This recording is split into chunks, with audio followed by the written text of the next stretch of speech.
నమస్తే నవ్య న్యూస్ కి స్వాగతం। ఈ రోజు వార్తలోని ముఖ్యాంశాలు।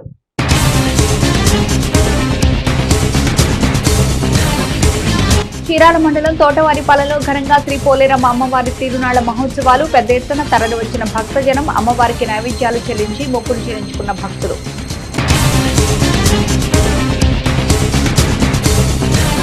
ఆహుతులను అలరిస్తున్న ఉభయ తెలుగు రాష్ట్రాల స్థాయి నాటక ప్రదర్శన పోటీలు, వైవిధ్య పాత్రలతో రక్తి కట్టిస్తున్న నటులు।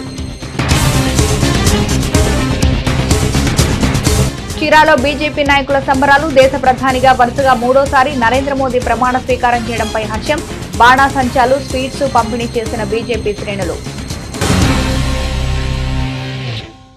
చీరాల మండలం తోటవారిపాలెం గ్రామంలో కొలువు తీరిన శ్రీ పోలేరమ్మ అమ్మవారి 55వ వార్షిక తిరునాళ్ల మహోత్సవ వేడుకలు మంగళవారం అత్యంత వైభవంగా జరిగాయి। ఈ సందర్భంగా ఉదయం నుంచి అమ్మవారికి భక్తులు పొంగళ్లు సమర్పించి మొక్కులు చెల్లించారు। చీరాల మండలం తోటవారిపాలెం గ్రామంలో కొలువు తీరిన శ్రీ పోలేరమ్మ అమ్మవారి 55వ వార్షికోత్సవ తిరునాళ్ల మహోత్సవ వేడుకలు మంగళవారం అత్యంత వైభవంగా జరిగాయి। ఈ సందర్భంగా ఉదయం నుంచి అమ్మవారికి భక్తులు పొంగళ్లు సమర్పించి మొక్కులు చెల్లించారు। భక్తులు కుటుంబ సభ్యులతో ఆలయం వద్దకు చేరుకుని కొబ్బరికాయలు కొడుతూ బలిదానాలు సమర్పించారు। గత 55 ఏళ్లుగా అమ్మవారి తిరునాళ్లను వైభవపేతంగా నిర్వహిస్తున్నామని కమిటీ ప్రతినిధులు తెలిపారు। తిరునాళ్లకు వచ్చే భక్తులకు అన్నదానం, మంచినీటి సౌకర్యాలు ఆలయ కమిటీ ఆధ్వర్యంలో నిర్వహించామన్నారు। అమ్మవారి తిరునాళ్లలో అవాంఛనీయ సంఘటన జరగకుండా పోలీసులు ముందస్తుగా ప్రత్యేక బందోబస్తు ఏర్పాటు చేశారు। చీరాల మండలం తోటవారిపాలెం గ్రామంలో వేంచేసి ఉన్న శ్రీ పోలేరమ్మ అమ్మవారి తిరునాళ్లు ఇది 55వ వార్షికోత్సవం అంగరంగ వైభవంగా జరుగుతున్నది। ఈ కార్యక్రమం 5 రోజుల నుండి మొదలవుతుంది। ఈరోజు కొలుపుల కార్యక్రమం ఈ తోటవారిపాలెంలో 5 ఎలక్ట్రికల్ ప్రభలు అనేక లక్షలతో దగ్గరగా 10 లక్షల రూపాయలతో ఈ ప్రోగ్రాం చేస్తూ ఉంటారు। ఈ కార్యక్రమానికి చుట్టుపక్కల గ్రామ ప్రజలందరూ ఈ ప్రకాశం జిల్లాలోనే ఎక్కువగా ఈ తోటవారిపాలెం అమ్మవారిని దర్శించుకొని ఈ అమ్మవారు అతి మహిమగల అమ్మవారిగా ఈ చుట్టుపక్కల గ్రామ ప్రజలందరూ భావిస్తూ ఉంటారు। ఈ తిరునాళ్ళ కార్యక్రమంలో భాగంగా ఈరోజు సాయంత్రం 5 గంటలకు సిడిమార్ మహోత్సవ కార్యక్రమం జరుగుతున్నది। ఈ కార్యక్రమంలో అనేక మంది భక్తులు పాల్గొని జయప్రదం చేస్తారు। అట్లాగే ప్రతి సంవత్సరం అమ్మవారి తిరునాళ్ళ సందర్భంగా అన్న సంతర్పణ కార్యక్రమం జరుగుతూ ఉంటుంది। ఈ కార్యక్రమంలో దగ్గరగా ఒక 50,000 మంది ప్రజలు ఈ అన్న సంతర్పణ కార్యక్రమంలో పాల్గొని జయప్రదం చేస్తారు। చీరాల పట్టణంలోని కస్తూర్బా గాంధీ బాలికల పాఠశాల ప్రాంగణంలో కళాంజలి చీరాల ఆధ్వర్యంలో నిర్వహిస్తున్న ఉభయ తెలుగు రాష్ట్రాల నాటకోత్సవాలు ఆహుతులను అలరింపచేస్తున్నాయి। చీరాల పట్టణంలోని కస్తూర్బా గాంధీ బాలికల పాఠశాల ప్రాంగణంలో కళాంజలి చీరాల ఆధ్వర్యంలో నిర్వహిస్తున్న ఉభయ తెలుగు రాష్ట్రాల నాటకోత్సవాలు ఆహుతులను అలరింపచేశాయి। ఈ సందర్భంగా 2వ రోజు ఇంద్రప్రస్థం నాటికను ప్రదర్శించారు। బంధాలు బాంధవ్యాల సన్నివేశాలతో ఈ నాటిక శ్రోతలను ఆకట్టుకుంది। అనంతరం కమిటీ ప్రతినిధుల చేతుల మీదుగా నాటిక ప్రదర్శించిన వారికి ప్రోత్సాహకాలు అందజేశారు। చీరాలు 7 ఏళ్లుగా కళాంజలి ఆధ్వర్యంలో నాటకోత్సవాలు జరుపుతున్నామని కమిటీ ప్రతినిధులు తెలిపారు। ఈ కార్యక్రమంలో కమిటీ ప్రతినిధులు ఏకంబరేశ్వర్ బాబు, సాంబశివరావు, దర్యా సాహెబ్, మురళీకృష్ణ, సుందరరావు, నాగవీరభద్రచారి తదితరులు పాల్గొన్నారు।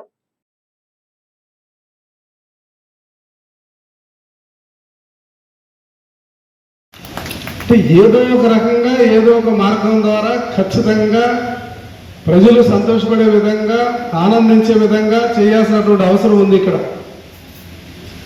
అలాగే వారు మాట్లాడుతూ 2 విషయాలు అడిగారు। ఒక ఆడిటోరియం గురించి మాట్లాడారు, తర్వాత ఈ 4 సంవత్సరాల్లో ఎటువంటి ఆర్థిక సహాయం జరగలేదన్నారు।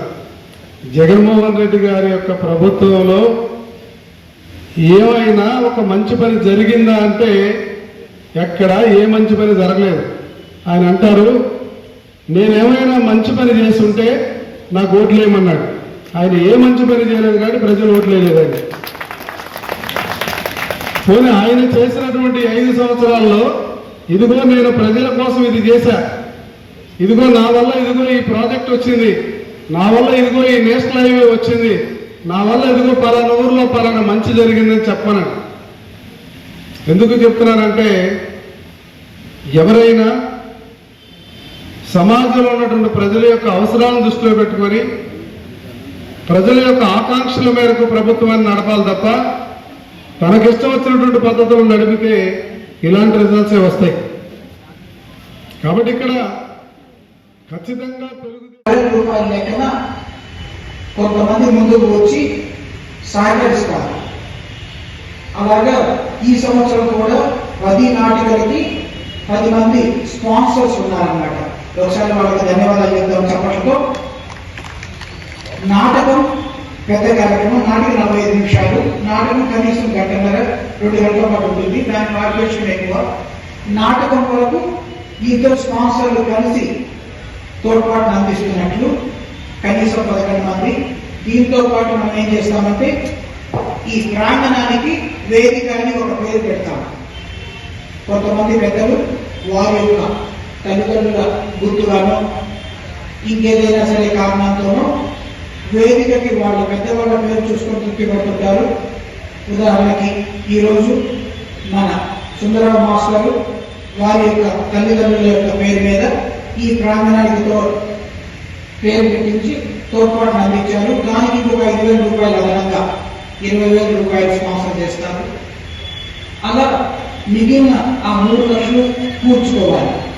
దాంట్లో ఇవి పోను ఇంకా మనం సభ్యుల వరకు మాత్రమే అనుకున్నాం, కానీ వచ్చిన అతిథులందరికీ కూడా భోజన వసతి ఏర్పాటు చేస్తాం. ప్రశాంతంగా 7 గంటల కల్లా సపరివారంగా వచ్చి మన నాటికల్ని వీక్షించి వారు సంతోషంగా ఇంటికి వెళ్ళాలని, అప్పుడు వంట చేసుకోవాలి కదా, ఇంటికి వెళ్ళిన తర్వాత గంట లేకుండా ఇక్కడే మన కార్యదర్శి గారు సాంబశివరావు గారు తగ్గేదేలే అంటూ చక్కగా ప్రతిరోజు భోజన వసతి కూడా ఏర్పాటు చేశారు. దేశ ప్రధానిగా నరేంద్ర మోదీ 3వసారి ప్రమాణ స్వీకారం చేసిన సందర్భంగా చీరాల్లో నియోజకవర్గ భారతీయ జనతా పార్టీ నాయకులు సంబరాలు జరిపారు. ఈ సందర్భంగా మోదీ చిత్రపటానికి పాలాభిషేకం చేసి స్వీట్లు పంచారు. దేశ ప్రధానిగా నరేంద్ర మోదీ 3వసారి ప్రమాణ స్వీకారం చేసిన సందర్భంగా చీరాల్లో నియోజకవర్గ భారతీయ జనతా పార్టీ నాయకులు సంబరాలు జరిపారు. ఈ సందర్భంగా మోదీ చిత్రపటానికి పాలాభిషేకం చేసి స్వీట్లు పంచారు. అనంతరం నాయకులు మాట్లాడుతూ దేశ ప్రధానిగా 3వసారి ప్రమాణ స్వీకారం చేసిన నరేంద్ర మోదీ ఒక చరిత్ర సృష్టించారన్నారు. స్వాతంత్ర్యం అనంతరం నాడు పండిట్ జవహర్లాల్ నెహ్రూ ప్రధానిగా 3 సార్లు పనిచేస్తే అదే తరహాలో నేడు నరేంద్ర మోదీ 3వసారి ప్రధానిగా నిలవడం భారతదేశానికే తలమానికమన్నారు. కాంగ్రెస్ పార్టీ భారతీయ జనతా పార్టీపై ఎన్ని దుష్ప్రచారాలు చేసినప్పటికీ వాటిని ప్రజలు తిప్పికొట్టి దేశంలో బీజేపీకే పట్టం కట్టడం జరిగిందన్నారు. మరోపక్క రాష్ట్రంలో ఎన్డీఏ కూటమి అఖండ మెజార్టీ సాధించి ఆంధ్రప్రదేశ్ రాజకీయాల్లో ఒక చరిత్ర సృష్టించిందన్నారు. దేశంలో రాష్ట్రంలో ఎన్డీఓ అధికారం రావడంతో రానున్న రోజుల్లో ఏపీ డబుల్ ఇంజిన్ సర్కార్తో అభివృద్ధిలో పరుగులు పెడుతుందని అన్నారు. ప్రతి కార్యకర్త కష్టపడి పనిచేయడం వల్లే నేడు దేశం, రాష్ట్రం, చీరాల ప్రాంతంలో ఇంతటి విజయాలు ఎన్డీఏ కూటమికి వచ్చాయన్నారు. భవిష్యత్తులో చీరాల మరింత అభివృద్ధి చెందుతుంది అన్నారు. ఈ కార్యక్రమంలో జిల్లా బీజేపీ నాయకులు వెంకటరమణారావు, కుమార్, మణికుమార్, నాగేశ్వరరావు, శివాజీ, వెంకటేశ్వర్లు తదితరులు పాల్గొన్నారు. మన భారత ప్రధానిగా మరి నరేంద్ర మోడీ గారు 3వసారి ప్రధానమంత్రిగా ప్రమాణ స్వీకారం చేశారు. మరి ఈ టైంలో 7 గంటల 15 నిమిషాల సమయం ఇప్పుడే వారు 3వసారి ప్రధానమంత్రిగా చేశారు. మరి ఇది ఒక చరిత్ర. మరి దేశంలో 77 ఏళ్ల స్వాతంత్ర చరిత్రలో ఆనాటి పండిట్ నెహ్రూ గారి తర్వాత మరి ఏ ఇతర ఎవరు కూడా 3వసారి వరుసగా ప్రధానమంత్రి అయినటువంటి దాఖలాలు లేవు. మరి ఈ దేశ ప్రజలు, ఈ కాంగ్రెస్ పార్టీ కుహానా లౌకికవాదులు ఎంతో మంది ఎన్నెన్ని మాటలు చెప్పినా, ఎన్నెన్ని దొంగ మాటలు చెప్పినా కూడా దేశ ప్రజలందరూ కూడా నరేంద్ర మోడీ గారికి 3వసారి అధికారం ఇచ్చి చరిత్ర సృష్టించినటువంటి దాంట్లో ముందుగా ఈ దేశ ప్రజలందరికీ కూడా చీరాల భారతీయ జనతా పార్టీ తరఫున మేము ధన్యవాదాలు తెలియజేస్తున్నాము. మిత్రులారా, మరి కాంగ్రెస్ పార్టీ వాళ్ళు ఈ దేశంలో నరేంద్ర మోడీ గారు వస్తే రాజ్యాంగాన్ని మారుస్తారు అని 16లో చెప్పారు, 18లో చెప్పారు, 19లో చెప్పారు. వాళ్ళ దొంగ మాటల్ని ఎవరు నమ్మలేదు. ఈరోజు నరేంద్ర మోడీ గారికి 3వసారిగా ప్రధానమంత్రి చేయడంలో ఈ దేశంలో అందరూ కూడా పూర్తిగా సహకరించి వారు ఇచ్చినటువంటి విజయాన్ని ఒమ్ము చేయకుండా ఖచ్చితంగా బడుగు బలహీన వర్గాల కోసం, పేదవాడి కోసం, ఆఖరిని ఉన్నటువంటి గిరిజనుల కోసం, ఎస్సీ, ఎస్టీ, మైనారిటీ, బీసీల కోసం ఈ ప్రభుత్వం పనిచేస్తుందని చెప్పి నరేంద్ర మోడీ గారు చెప్పున్నారు. ఖచ్చితంగా అదేవిధంగా మరి ఈ రాష్ట్రంలో కూడా ఒరిస్సాలో బ్రహ్మాండమైనటువంటి మెజార్టీతో గెలవడం జరిగింది, అరుణాచల్ ప్రదేశ్లో గెలవడం జరిగింది మరలా ఇంకోసారి. కాబట్టి దేశం చరిత్రలో నేటి ముఖ్యమైన ఘటనల్ని ఓసారి చూద్దాం.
చీరాల మండల పరిధిలోని వాడరేవు సముద్ర తీరంలో ఓ యువకుడు గల్లంతైన ఘటన ఆదివారం వెలుగు చూసింది. కాగా తీరంలో గల్లంతైన యువకుని మృతదేహం బాపట్ల సమీపంలోని పాండురంగాపురం సముద్ర తీరాన్ని కొట్టుకొచ్చింది. ఆదివారం సెలవు దినం కావడంతో సరదాగా స్నేహితులతో గడిపేందుకు వచ్చిన యువకుడు సముద్రంలో గల్లంతైన ఘటన ఆదివారం చోటు చేసుకుంది. కాగా తీరంలో గల్లంతైన యువకుడు మండలంలోని కావూరివారిపాలెంకి చెందిన వారిగా గుర్తించారు. సెలవు దినం కావడంతో సరదాగా స్నేహితులతో సముద్ర స్నానాలకు వచ్చిన మండలంలోని కావూరివారిపాలెం గ్రామానికి చెందిన 8 మంది యువకుల్లో ఒకరైన జైపాల్ సముద్ర స్నానాలు చేస్తుండగా అలల తాకిడికి గల్లంతయ్యారు. అక్కడే ఉన్న మెరైన్ పోలీసులు కాపాడే ప్రయత్నం చేసిన వారి ప్రయత్నాలు ఫలితం లేదు. కాగా తీరంలో గల్లంతైన యువకుని మృతదేహం బాపట్ల సమీపంలోని పాండురంగాపురం సముద్ర తీరాన్ని కొట్టుకొచ్చింది. పోస్టుమార్టం నిమిత్తం మృతదేహాన్ని పోలీసులు బాపట్ల ప్రభుత్వ వైద్యశాలకు తరలించారు. చీరాల పట్టణ కిరాణా మర్చెంట్స్ అసోసియేషన్ కళ్యాణ మండపంలో చీరాల వాకర్స్ అసోసియేషన్ డిస్ట్రిక్ట్ 203వ సమావేశం జరిగింది. ఈ కార్యక్రమానికి walkers international president Murali Mohan Rao హాజరయ్యారు. చీరాల పట్టణ కిరాణా మర్చెంట్స్ అసోసియేషన్ కళ్యాణ మండపంలో చీరాల వాకర్స్ అసోసియేషన్ డిస్ట్రిక్ట్ 203వ సమావేశం జరిగింది. ఈ కార్యక్రమానికి walkers international president Muralimohan Rao హాజరయ్యారు. ఈ సందర్భంగా ఆయన మాట్లాడుతూ ప్రతి మనిషికి దైనందిన జీవితంలో వాకింగ్ వ్యాయామం ఖచ్చితంగా అవసరమన్నారు. వాకింగ్ చేసే వారందరూ కలిసి సంఘంగా ఏర్పడి సేవా కార్యక్రమాలు దేశవ్యాప్తంగా నిర్వహిస్తున్నామన్నారు. అయితే చీరాల వాకర్స్ అసోసియేషన్ చేపడుతున్న సేవలు అభినందనీయమన్నారు. దేశంలో 1500 వాకింగ్ క్లబ్బులు ఉన్నాయని చీరాల వాకర్స్ ఇంకా అనేక మంది సభ్యులను కలుపుకొని సంఘం బలంగా తయారవ్వాలన్నారు. రానున్న రోజుల్లో మరిన్ని సేవా కార్యక్రమాలు నిర్వహించి ఆదర్శవంతమైన అసోసియేషన్ గా ఎదగాలని ఆకాంక్షించారు. ఈ కార్యక్రమంలో డిస్ట్రిక్ట్ 203 గవర్నర్ శ్రీనివాసులు రెడ్డి, సీతారామయ్య, నేతాజీ సుబ్బారెడ్డి, వజీర్, బాబురావు, గురుప్రసాద్, రామకృష్ణ, బద్రీనాథ్, శ్యామలారెడ్డి తదితరులు పాల్గొన్నారు.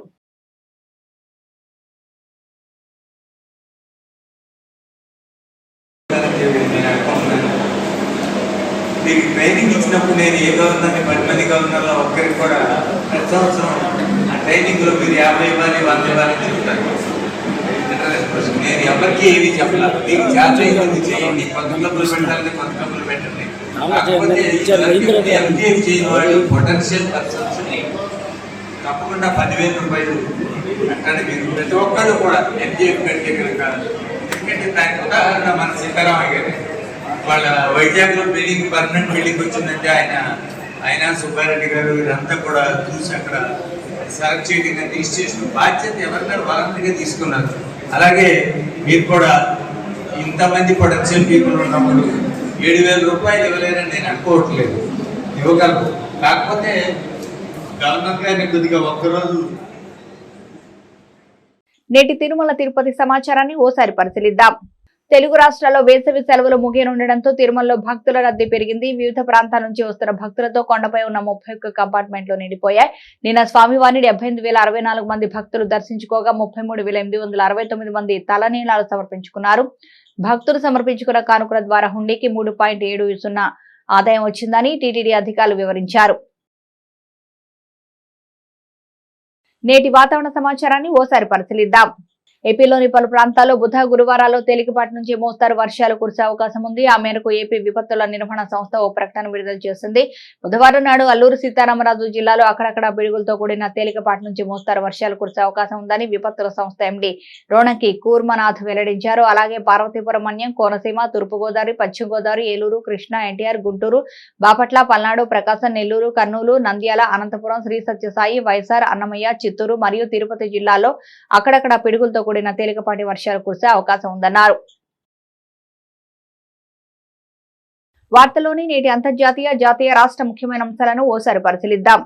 మలావి ఉపాధ్యక్షుడు సౌలోస్ చిలిమా ప్రయాణిస్తున్న మిలిటరీ విమానం సోమవారం అదృశ్యమైంది. దేశ అధ్యక్షుడు లాజరస్ చక్వేరా కార్యాలయం విడుదల చేసిన ప్రకటన ప్రకారం ఈ విమానంలో ఆయనతో పాటు మరో 9 మంది ప్రయాణిస్తున్నారు. రాజధాని నగరం లిలోంగ్వే నుంచి బయలుదేరిన ఈ విమానం నుజు అంతర్జాతీయ విమానాశ్రయంలో దిగవలసి ఉంది. కానీ రాడార్ తో దీని సంబంధాలు తెగిపోవడంతో గాలింపు చర్యలు చేపట్టారు.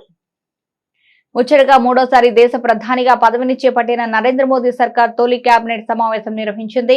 ఈ సమావేశంలో ఎన్నికల సమయంలో ఇచ్చిన హామీలను నెరవేర్చే దిశగా పలు నిర్ణయాలను తీసుకుంది. బీజేపీ తన మేనిఫెస్టోలో ఇచ్చిన ప్రధాని ఆవాస్ యోజన పథకం అమలుపై పలు నిర్ణయాలను తీసుకుంది. ఈ పథకం కింద 3 కోట్ల ఇళ్లను నిర్మించాలని మోదీ ప్రభుత్వం 3.0 తొలి కేబినెట్ సమావేశంలో నిర్ణయించారు. ఇలా నిర్మించే కొత్త ఇళ్లకు ఎల్పీజీ కనెక్షన్, విద్యుత్ కనెక్షన్, కుళాయి కనెక్షన్ వంటి సదుపాయాలను కల్పించనున్నారు. దీంతో బీజేపీ ఇచ్చిన ఎన్నికల మేనిఫెస్టోలో మొదటి హామీ నెరవేర్చే దిశగా ప్రధాని మోదీ మంత్రివర్గం నిర్ణయం తీసుకొని మేనిఫెస్టోలోని తొలి హామీని నెరవేర్చింది. అయితే గత 10 సంవత్సరాల్లో ప్రధాని ఆవాస్ యోజన పథకంలో సుమారు 4.21 కోట్ల ఇళ్లు నిర్మించబడ్డాయి. చంద్రబాబు నాయుడు నవ్యాంధ్రను మరోసారి పాలించేందుకు రంగం సిద్ధమైంది. టీడీపీ అధినేత చంద్రబాబు నాయుడు ఆంధ్రప్రదేశ్ ముఖ్యమంత్రిగా రేపే ప్రమాణ స్వీకారం చేయబోతున్నారు. రేపు ఉదయం 11:27 ముఖ్యమంత్రిగా 4వసారి ప్రమాణ స్వీకారం చేయనున్నారు. పవన్ కళ్యాణ్ కూడా డిప్యూటీ సీఎం గా ప్రమాణం చేయనున్నట్లు తెలుస్తోంది. దీంతో ఈ ప్రమాణ స్వీకార మహోత్సవాన్ని చాలా గ్రాండ్ గా ప్లాన్ చేస్తున్నారు. గన్నవరం ఎయిర్పోర్టు సమీపంలో ఉన్న కేసరపల్లిలోని ఐటీ పార్కులో ఏర్పాట్లన్నీ పూర్తయ్యాయి. ఈ కార్యక్రమానికి ప్రధాని నరేంద్ర మోదీతో పాటు కేంద్ర హోంమంత్రి అమిత్ షా, ఎన్డీఏ నేతలు, కేంద్ర మంత్రులు, పలు రాష్ట్రాల ముఖ్యమంత్రులు, పలువురు సినీ రాజకీయ ప్రముఖులు హాజరు కానున్నారు. కార్ల తయారీలో అగ్రగామి సంస్థ మారుతి సుజుకి దూసుకుపోతుంది. గత నెలలో దేశవ్యాప్తంగా అమ్ముడైన టాప్ 10 వాహనాల కంపెనీకి చెందిన 7 మోడళ్లకు చోటు లభించింది. ఈ జాబితాలో మారుతికి చెందిన స్విఫ్ట్ తిరిగి తొలి స్థానంలో నిలిచింది. 19,393 యూనిట్లతో స్విఫ్ట్ తొలి స్థానం దక్కించుకుంది. ఇటీవల మార్కెట్లోకి అందుబాటులోకి వచ్చిన సరికొత్త స్విఫ్ట్ లో పలు మార్పులు చేయడంతో కొనుగోలుదారులు మక్కువ చూపిస్తున్నారు. ఐసీసీ పురుషుల టీ20 ప్రపంచ కప్ 2024 గ్రూప్ దశలో భారత్ అద్భుతమైన ప్రదర్శన కొనసాగుతుంది. టీమిండియా తన తొలి మ్యాచ్ లో ఐర్లాండ్ ను అద్భుతంగా ఓడించి జూన్ 9న చిరకల ప్రత్యర్థి పాకిస్తాన్ తో జరిగిన తక్కువ స్కోరింగ్ మ్యాచ్ లో 6 పరుగుల తేడాతో ఉత్కంఠ విజయం సాధించి గ్రూప్ ఏలో అగ్రస్థానంలో నిలిచింది. తొలుత బ్యాటింగ్ చేసిన భారత్ 119 పరుగులకే ఆలౌట్ అయింది.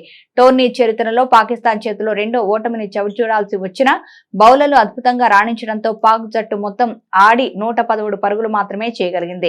భారత జట్టు విజయంలో hero fast bowler Jasprit Bumrah అద్భుతంగా బౌలింగ్ చేసి ప్లేయర్ ఆఫ్ ద మ్యాచ్ అవార్డును గెలుచుకున్నాడు. గతంలో ఐర్లాండ్ తో జరిగిన మ్యాచ్ లోనూ బుమ్రా ఈ అవార్డును గెలుచుకున్నాడు.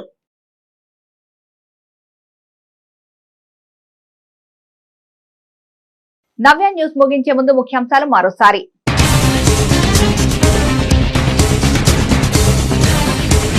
చీరాల మండలం తోటవారిపాలెంలో ఘనంగా శ్రీ పోలేరమ్మ అమ్మవారి తిరునాళ్ల మహోత్సవాలు. పెద్ద ఎత్తున తరలివచ్చిన భక్తజనం అమ్మవారికి నైవేద్యాలు చెల్లించి మొక్కులు చెల్లించుకున్న భక్తులు.